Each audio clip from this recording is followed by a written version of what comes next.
Hello, hello, hello. Welcome to our final Electro lecture. I'm recording today from the kitchen without headphones because my microphone is acting up. So hopefully nobody comes barging in, but surely they will. So please excuse them when that happens. All right, you guys, let's get going.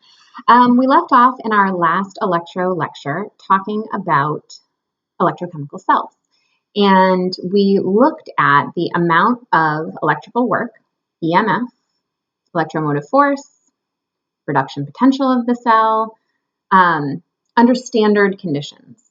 And remember, when we're talking about E naught or standard conditions, we're talking about 1 molar concentrations of solution, 1 atmosphere of pressure, if we're talking about a gas phase reaction, and 25 degrees Celsius or 298 Kelvin.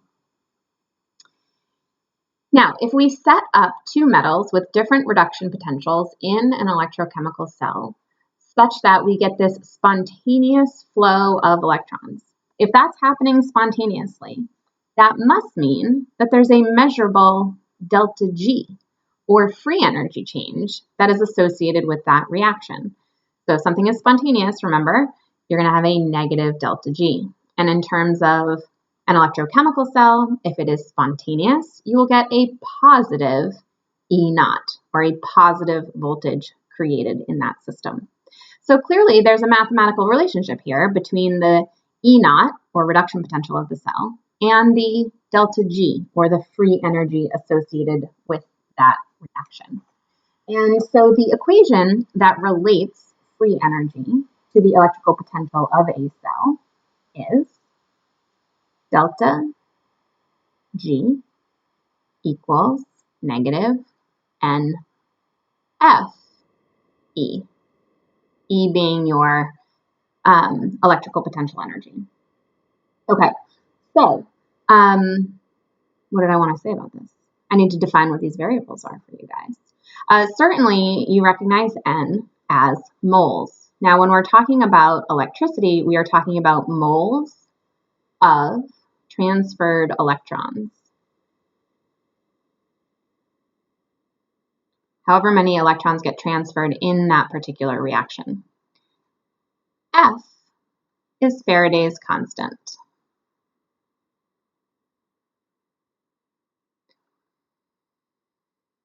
And Faraday's constant is 96,485. This is a measure of energy, joules, per volt times moles of electrons that are transferred. So this is just simply a measure of how much energy is associated with that particular voltage. Because what we're trying to do is we're trying to turn this voltage into an amount of energy, in this case, free energy. And so Faraday actually measured what that relationship was between electrical potential and free energy change. And that's the constant there. And then E, of course, is your electromotive force from the cell, or essentially your cell voltage.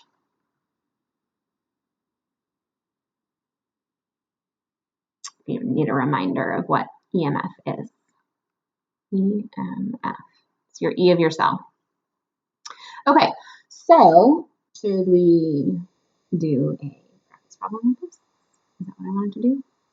Oh no, I wanted to show you all of the different types of relationships that we have between these 3 key variables that we now know. So I just showed you guys the relationship between E, and again, these could be E naught, like if these were standard conditions, we would just pop those naught symbols up there.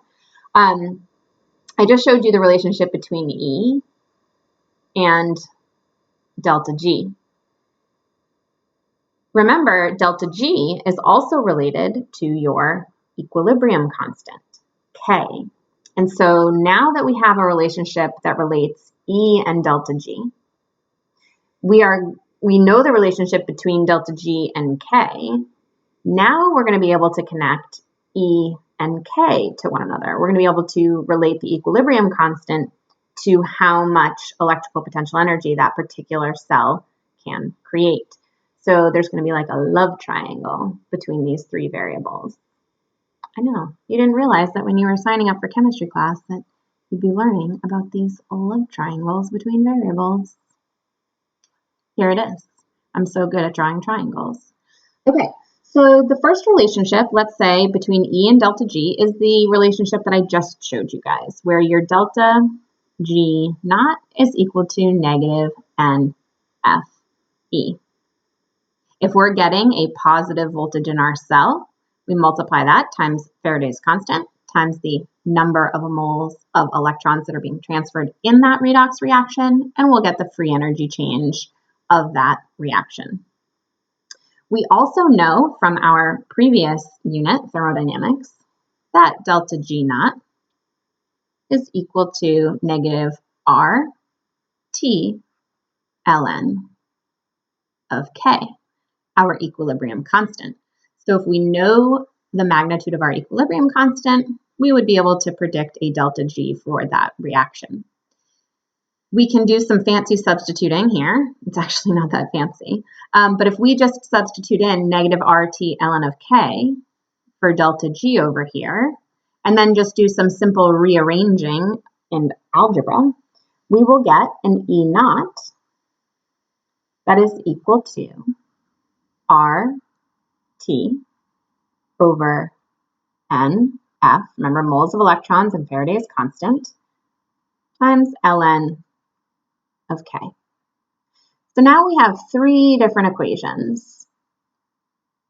Spontaneous voltage will result in spontaneous free energy release. Free energy relates to the magnitude of the equilibrium constant.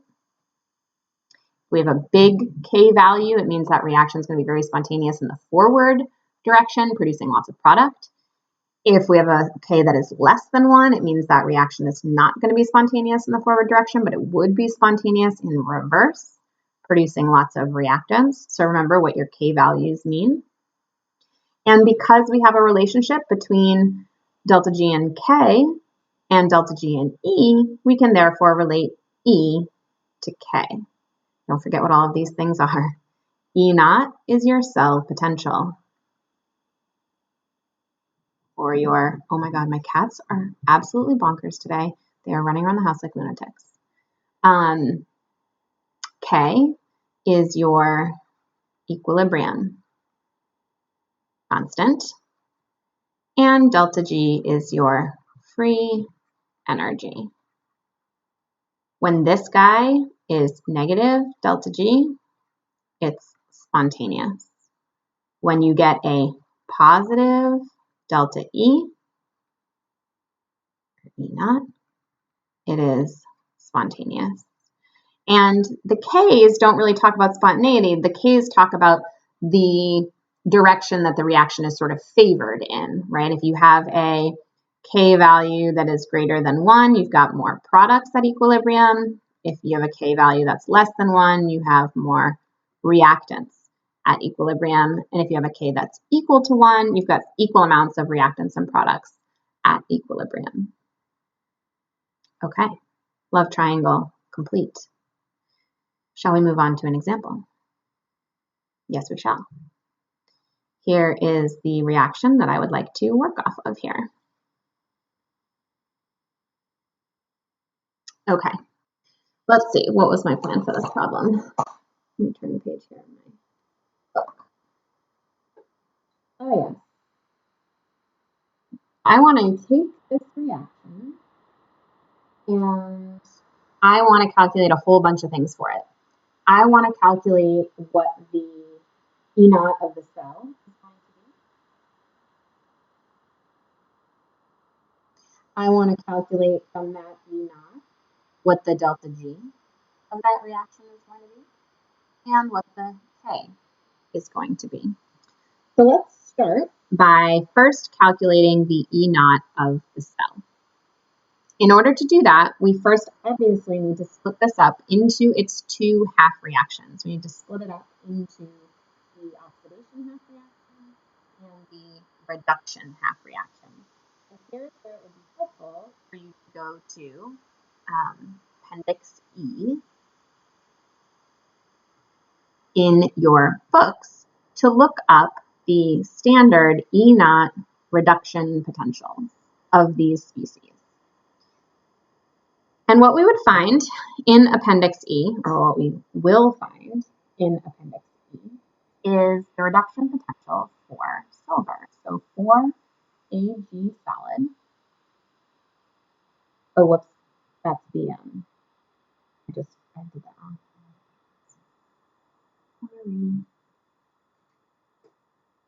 I was about to write the oxidation. If I was looking at 4Ag plus 4 electrons, I want to show the reductions here, right? So 4Ag plus 4 electrons becomes 4Ag.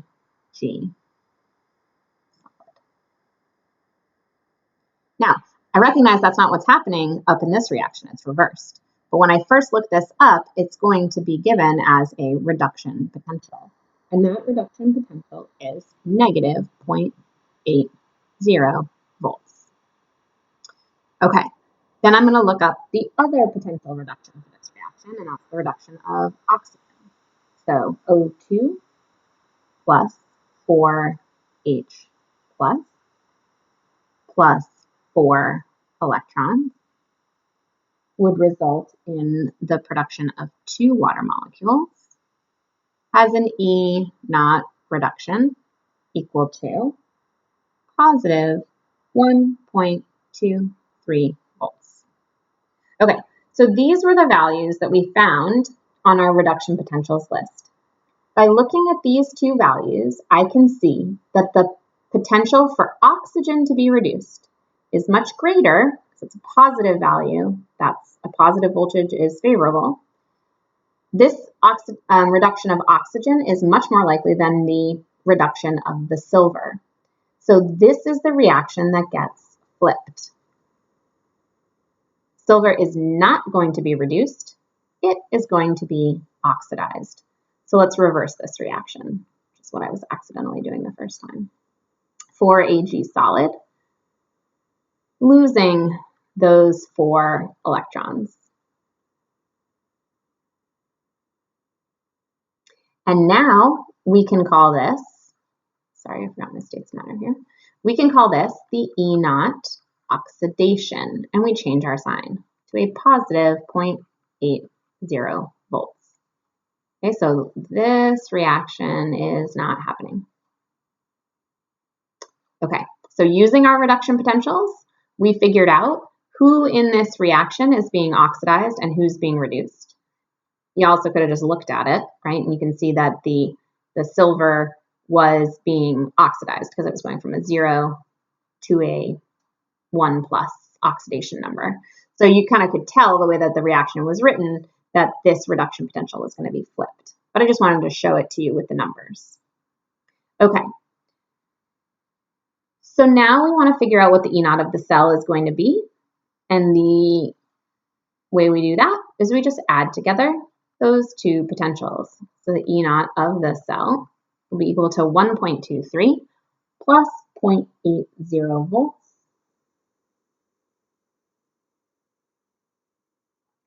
Oh, I'm a jerk. I'm a jerk. I messed up my signs. You guys.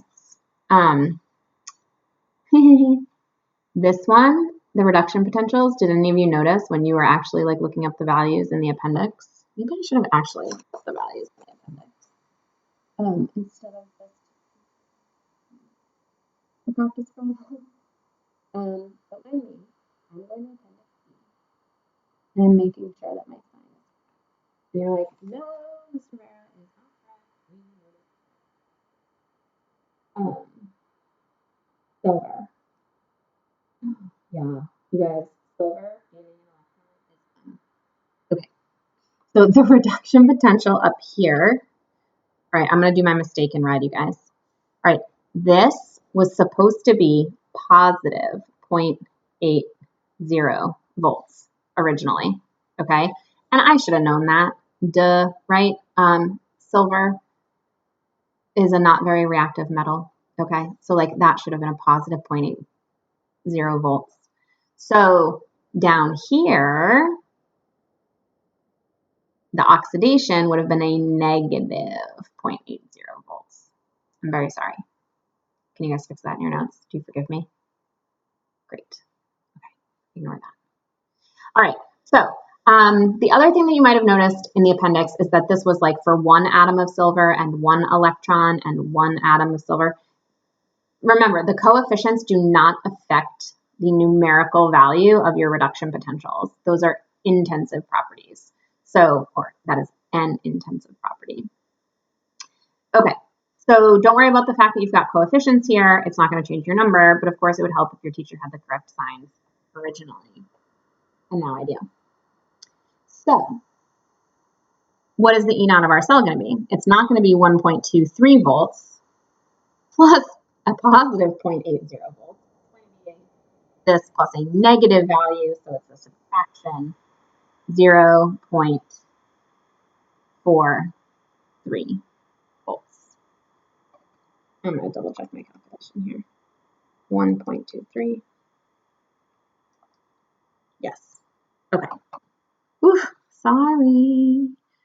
I'm sure Jack would tell me, it's okay, Mr. Bear, it's okay. Thanks, Jack. All right, there we go. Now, what was our next task? Our next task was to figure out, using this E naught of the cell, what is the free energy change going to be? And delta G naught equals negative NF E. The number of moles of electrons that are transferred in this reaction, here's where our coefficients were important, okay? So the total amount of energy change does, in fact, count how many moles of electrons are being transferred. So we were losing 4 moles of electrons and gaining 4 moles of electrons. So my moles of electrons here for my N is 4 moles. Faraday's constant, 96,485 joules per volt mole times my voltage, 0.43 volts. And so you're going to see how many joules of energy we get here when we multiply 4 times 96,485 times 0.43. That's a big number in joules. I get negative 1.7 times 10 to the 5th. Yes. Joules. This is my delta G. And I can see here from my negative delta G, if you wanted to put that in kilojoules, it's fine. I'm leaving it in joules. In fact, it's probably preferable that it's in kilojoules if you're reporting a delta G. Negative 167. Oh, I guess I was doing 2 sig figs, right? So negative 170 kilojoules. The reason I left it in joules is because we're going to need it in joules later for our next calculation. So positive, when you get a positive E naught, spontaneous. So that should correspond to a negative delta G, spontaneous. And then finally, what we're going to do is we are going to calculate the equilibrium constant. And we know that the delta G is equal to negative RT ln of K. So we can solve for our equilibrium constant here by plugging in our known values. And so our delta G is, now I'm going to use this in joules now. That's why I left it in joules. Negative 1.7 times 10 to the 5th joules, because my R value is 8.314 joules per mole Kelvin. And my temperature Ooh, I don't think I told you guys what the temperature was. Oh no, we know the temperature, right? Because it's standard values, so 298 Kelvin. And we are solving here for ln of K. Oh God, we're gonna have mole issues here. Hang on a second, you guys. This is technically joules per mole of reaction. Like when we solve for these delta G's of reaction, it's technically per mole, so you'll see your moles cancel. Okay, so now we have to solve for ln of K. So my ln of K is equal to divided by 8, 298. I get 67. I don't know. The book has 69, but maybe we're just doing different sig figs here.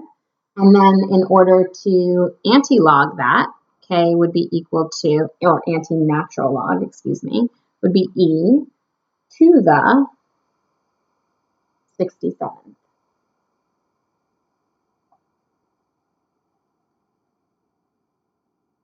Ooh, that's a big number.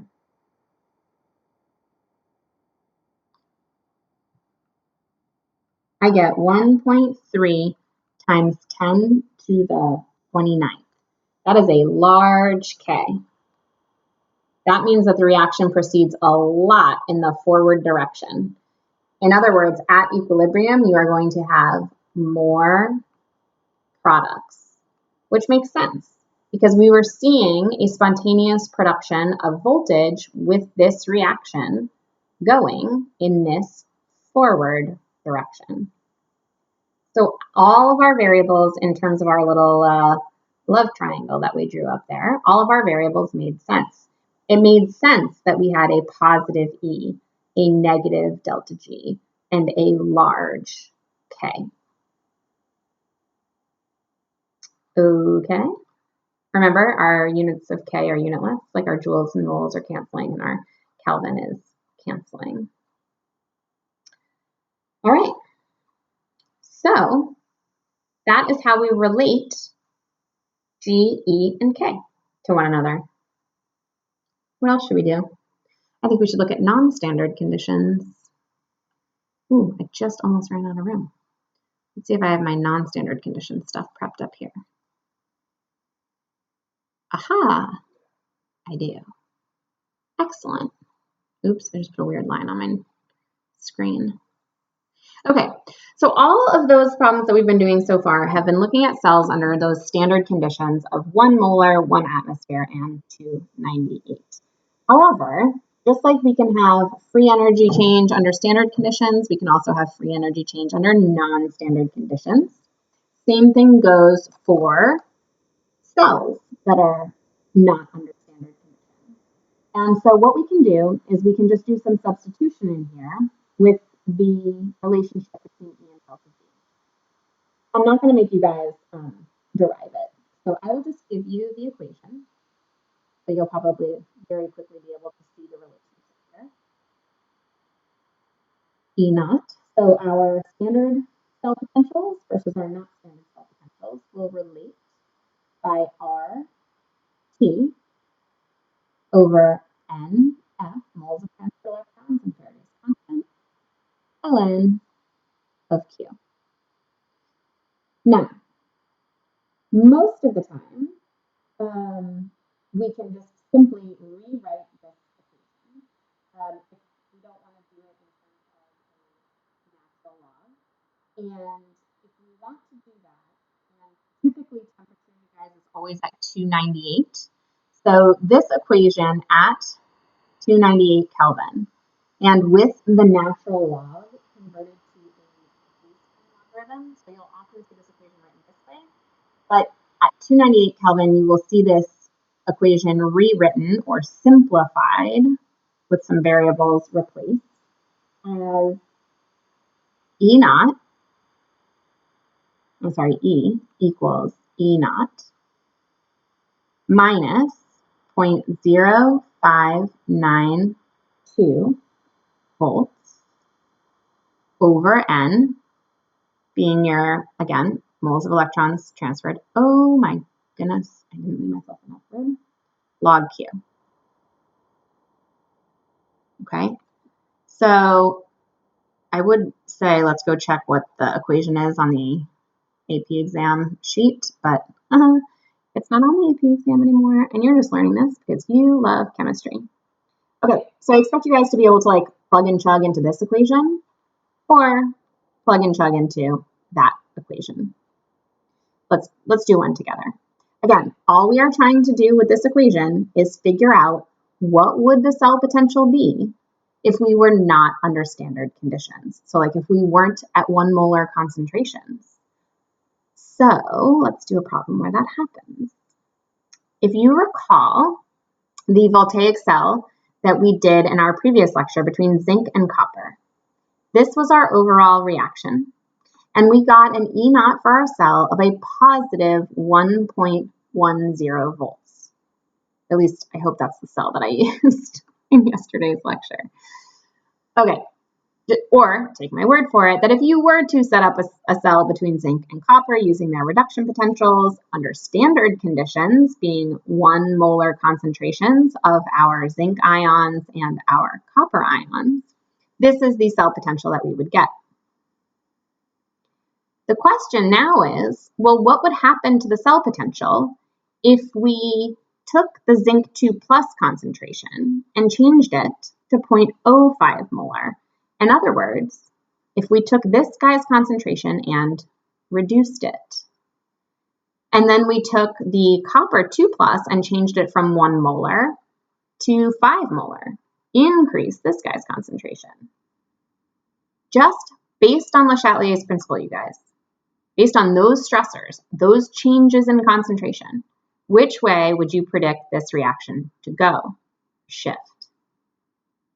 That's right, you'd expect it to go forward. Very good. Okay, if this reaction is going more forward, and the forward direction is producing a positive voltage, we would expect to see this voltage go up. Let's do the math and see if, in fact, it does. All we need in order to do this is to use our equation that we just learned. E is equal to E naught minus 0.0592 volts. Remember, I can use this equation here if we are at 298 Kelvin, which I should have told you we are, but we are, times the log of Q. Now remember, Q is your products over your reactants, and only aqueous species or gaseous species. We don't include solids or pure liquids in our equilibrium expressions. So this Q really is going to be my zinc 2 plus concentration over my copper 2 plus concentration. Maybe I'll slide to the right. Nope, then I won't be able to see my equation. I'm gonna slide down. Okay, so my standard value was 1.10 volts minus my 0.0592 volts. That's just, we got that from using Faraday's constant and going from our natural log to our log, remember. And N is our moles of electrons that are being transferred in this reaction, which is 2, times the log of the zinc concentration, which I said I was changing to 0.05, and my copper concentration, which I was increasing to 5. And if we do all this math, we end up getting a voltage of positive 1.16 volts. Now the question is, was our prediction correct? Did we see an increase in cell potential by decreasing the product concentration and increasing the reactant concentration? Yes, we did. Very good. Okay. This is getting kind of lengthy. If you feel like taking a pause in this lecture, now is a good time to take that pause. And when we come back, we're going to talk about how you would use this information this fact that concentrations can in fact change cell potential, how could we use these concentrations themselves as an energy source? You'll see what I mean. All right, so welcome back from your little break. Did you go walk around the science hallway? Did you go get a bagel? Yes, and I hope you have a snack. Okay, what am I doing? Aha, yes, concentration cells. Okay, take a look here at this concentration cell that I have set up. I have set up an electrochemical cell with a nickel electrode, a 0.5 molar concentration of nickel, and a 0.5 molar concentration of nickel. Is there any incentive here, you guys? Is there any difference in reduction potential that would cause electrons from this nickel to move over to this nickel? No, there's no incentive. There's no difference in reduction potentials. This would give me no voltage. Make sense? Same on both sides. However, and in fact, like if we actually wanted to write this out, this is a little tedious, maybe this is not worth doing, but I was writing out the reduction of nickel, so like nickel 2 plus 2 electrons, becoming nickel solid. This has an E naught reduction equal to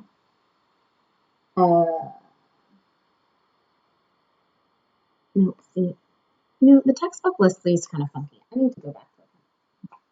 I do not like how they write these things in their practice problems. Don't look at the blue problems in the list. Uh-oh, there's a door opening. Someone's walking around. Let's see if Parker wants to come learn about concentration cells. No? Oh boy. Okay, reduction potential of nickel. Nickel plus 2 electrons negative 0.28 volts. 0.28 volts. So if I were to reverse that, right, like if what was going on here, you guys, was one side was being reduced and the other side was being oxidized, you would have the oxidation reaction being nickel to nickel 2 plus 2 electrons, that being the E naught oxidation of positive 0.28 volts. Hello, that's going to give us an E naught of the cell equal to 0 volts. Okay? There's no difference in reduction potentials there. Nothing is going to happen. There's no incentive or need for the electrons to flow. However, let's take a look at what would happen if, in fact, the nickel on the left was 0.001 molar. And let's up the nickel on the right to a standard value, 1.00 molar. Let's look and see if this, in fact, could create some sort of a difference here in what's going on in the cell. I'm going to call this nickel on this side my dilute nickel. And on this side, this is my concentrated nickel. Now, the question is, what's the incentive now? Like, why would electrons want to flow at this time? Well, if we have this system set up, remember, systems want to be at equilibrium. It's the same reason why we have like osmosis of water inside and outside of our cells, because the concentrations on the inside want to be the same as the concentrations on the outside. Same thing here.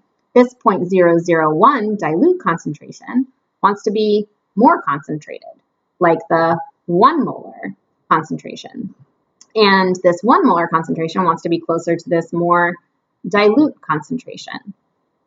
Now, in order for that to happen, we need some flow here across our salt bridge. We don't need flow across the salt bridge. There will be flow of other ions across the salt bridge.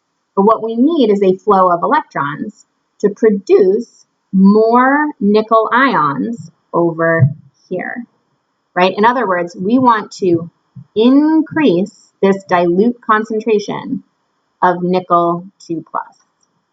How is it that we get more nickel 2 plus over here in this side of the beaker, in this dilute side? Well, if this nickel loses electrons, and they flow over here onto this electrode, that will produce nickel 2+ ions in solution to start getting this dilute concentration to go back up.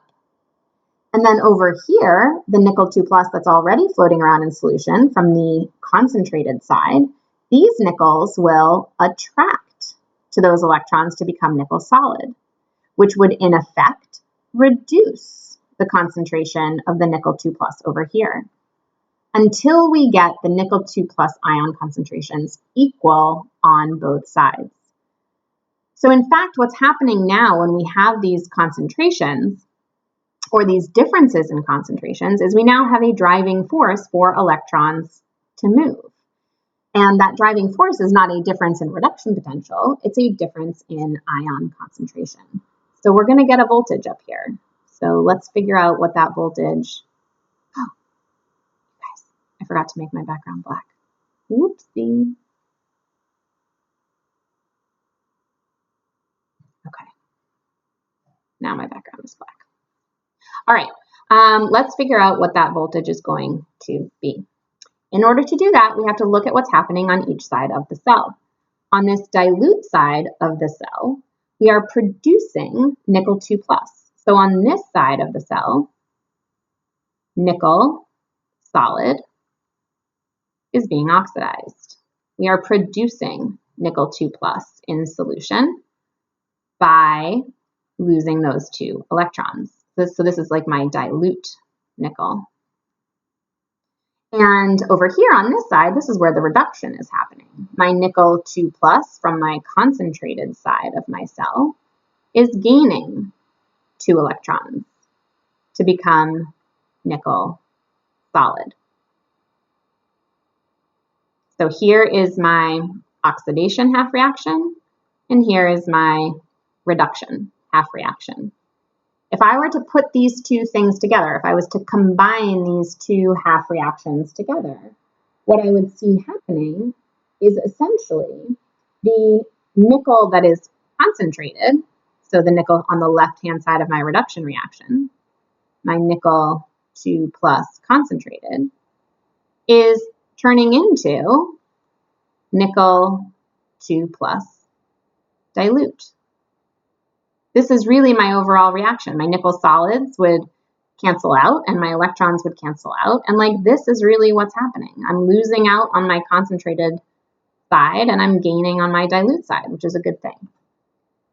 So if I was to now look at my equation that relates standard to non-standard, E's, so E is equal to my E naught minus my 0.0592 volts over N log Q. Remember Q being your products. So this is going to be your nickel 2+ dilute. That's your product. Over your nickel 2+ concentrated. That's your reactant. So let's plug in and see what kind of a voltage we're going to get. My E naught would be 0. Right? Remember, if I just had nickel and nickel at same concentrations, I'm not getting any voltage. Minus my 0.0592 volts over the 2 moles of electrons that are being transferred, times my log of my dilute nickel, which was 0.001 molar, over my concentrated nickel, which was 1 molar. And now I find that I get a positive 0.088 volts. So I don't get a ton of voltage from this concentration cell, but I can get a little bit simply by using varied concentrations. And those concentrations wanting to make themselves equal, the only way to make themselves equal is to transfer electrons, maintain an electrical neutrality with your salt bridge, and that transfer of electrons is going to cause the nickel on the concentrated side to plate out and the nickel on the dilute side to be produced. And that's where your voltage is coming from. So our voltmeter up here is going to read positive 0.088 volts.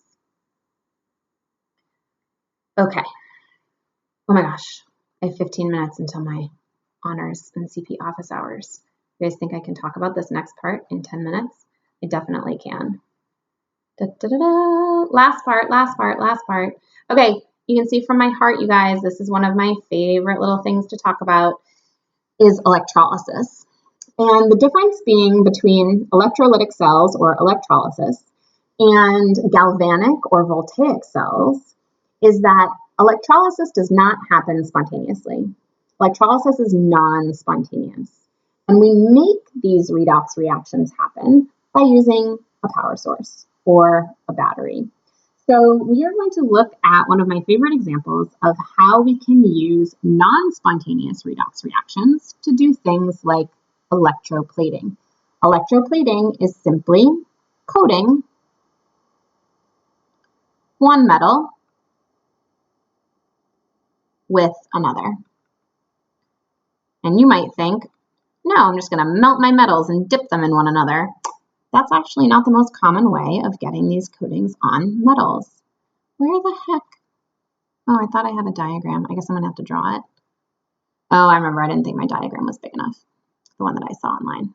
Okay, so I'm going to draw you a diagram of how we use electroplating in order to put one metal on top of another. Remember, non-spontaneous reaction. We're forcing it to happen with a battery. Okay, here we go. Let's say I have a big old beaker here. And I've got, I don't know, a ring, a fork, a spoon. What should we silver plate? Let's say I want to silver plate a ring. Okay, so I've got this ring made of steel because steel is cheap and sturdy. But I would like a nice silver coating on that ring. And so in order to get that silver coating on the ring, I'm going to dip this steel ring into a solution.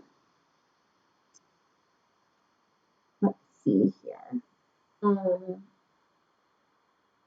Sorry, I was just trying to decide what concentrations to use. Okay, so here's my battery. And I also need a silver electrode because silver is what I want to plate onto this ring. Okay, so I'm going to dip my ring in a solution of, let's just do standard, 1 molar AgNO3, which means I've got a bunch of Ag plus ions floating around here in this beaker. And this ring here is made of steel. And because silver is a very non-reactive metal, there's not going to be a lot of reduction potential differences here for these silver ions to spontaneously plate onto this silver ring. So what we need on this silver ring is some negative charge. And all we got to do is turn on our battery. And by turning on our battery, a battery will actually promote the oxidation of this silver. It will actually pull the electrons off of this silver and send them across the wire, pushing electrons down here onto my ring. So my ring is going to get all of this negative charge on it. Negative, negative, negative, negative charge all over my ring because of this push coming from the battery. Now, of course, these silver ions will attract to that negative charge and be reduced and plate out as silver solid atoms on that ring. Now, of course, as this is happening, the reason why we have this silver electrode here is to provide that source of electrons and silver atoms. So these will then go and replace the silver ions that are precipitating out or plating onto that steel ring. So we're going to keep getting this nice circular production of Ag+, plating of Ag+ into Ag silver solid. So really the reaction that's happening is the Ag+ aqueous ions are gaining 1 electron at a time to become silver plated solids on that steel ring. Now there's a fun little math problem that we can do with this as well.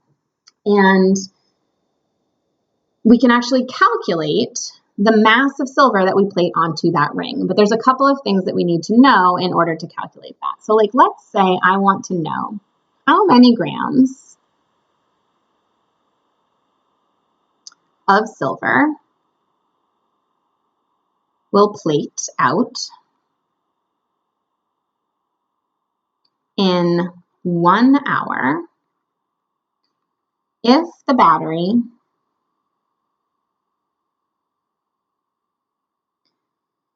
provides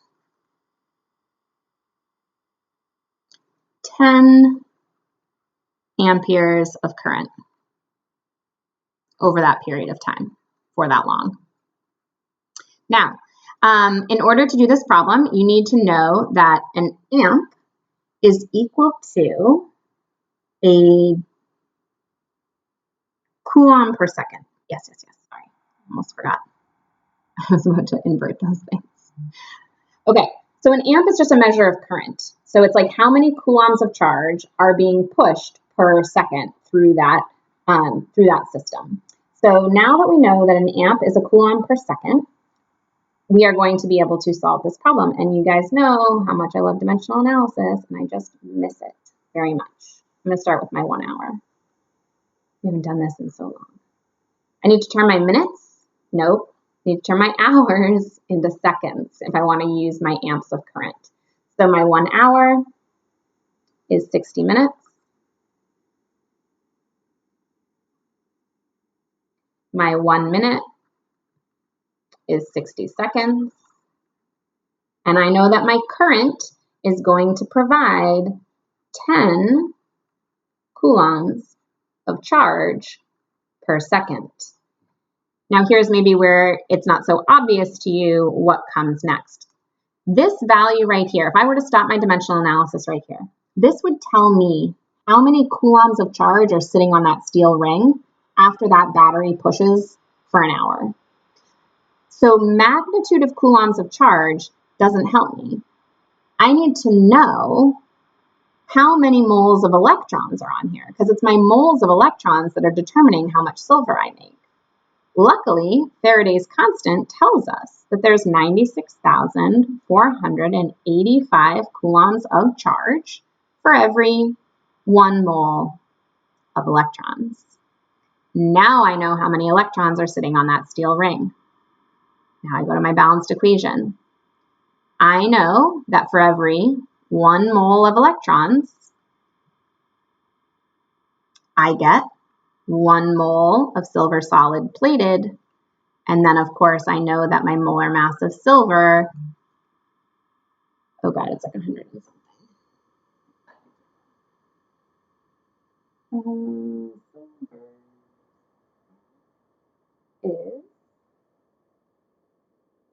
Silver is 107.9 grams. And voila. Oh, geez, more people walking in while I'm recording. Let's calculate the mass of silver that we're going to get after that battery runs for an hour. So 60 times 60 times 10 times 107.9 divided by 96,485. 40.3 grams of silver. Whoa, that's a lot. It's going to be an expensive ring now, folks.